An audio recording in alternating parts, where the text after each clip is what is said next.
안녕하십니까. Y타임스 뉴스입니다. 우리 Y타임스에서 우리 시청자들이 꼭 알아야 될 뉴스, 정말 관심을 가져야 될 뉴스들을 여러분께 소개해드리고 있습니다.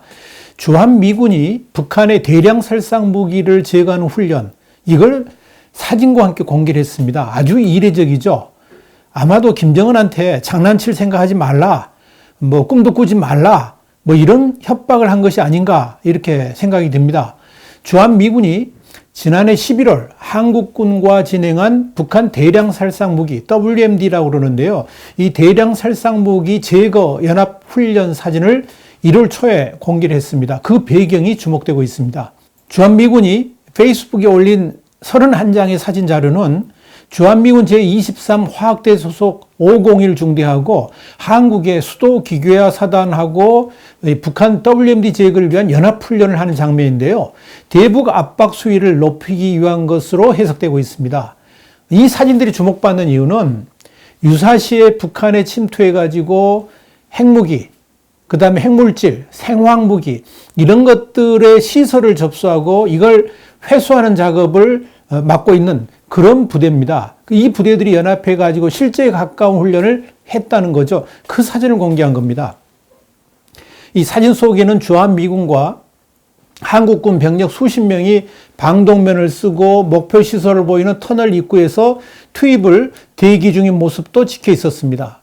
또 화생방 계측기를 이용해가지고 어두운 지하시설을 탐색하는 그런 병력들이 대량 살상 무기 제조 의심 시설과 요인을 찾아낸 다음에 지하 벙커에서 빠져나오는 모습이 과정별로 자세히 묘사되어 있습니다. 자, 사진 한번 보시죠.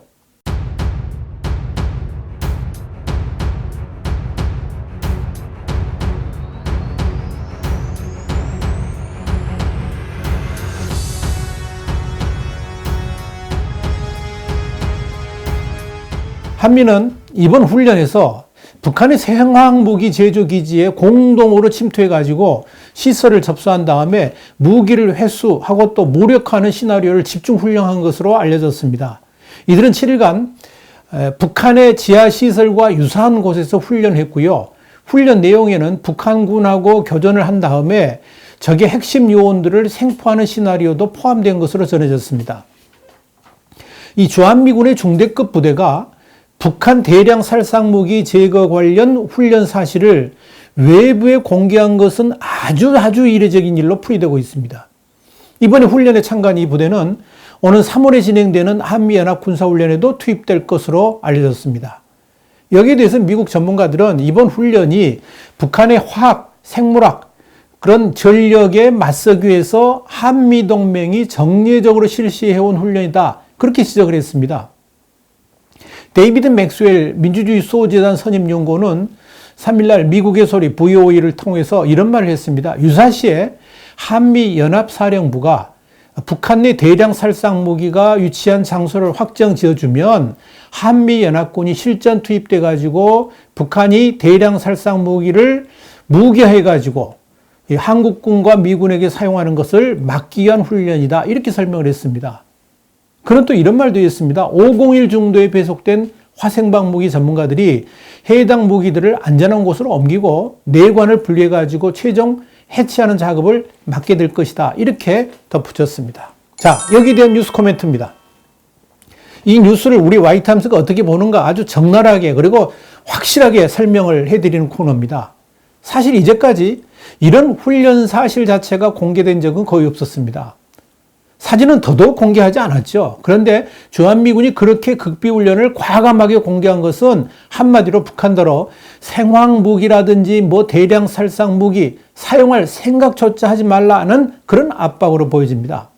그리 안에도 한반도와 인근에 미군의 전술핵 장착 잠수함이 배치되고 있고요. 닌자 폭탄을 탑재한 스텔스기까지 배치되는 상황에서 김정은한테 이렇게 경고하는 겁니다. 장난칠 생각, 꿈도 꾸지 말라. 이렇게 협박하는 거죠. 여러분 생각해 보세요. 대북제재는 오히려 강화되고 있죠. 우한폐렴 때문에 대중국 무역 다 막혔죠. 이런 상황에서 미사일 도발까지 한다 그러면 김정은의 운명은요, 과연 어떻게 될까요? 한마디로 끝입니다. 그래서 김정은에게 이렇게 말하고 싶습니다. 좋은 말 할 때 두 손 들고 나와라. 좋은 말 할 때 두 손 들고 나와라. 와이타임스 뉴스였습니다. 다음 시간에 더 핫한 뉴스로 여러분께 찾아오겠습니다. 감사합니다.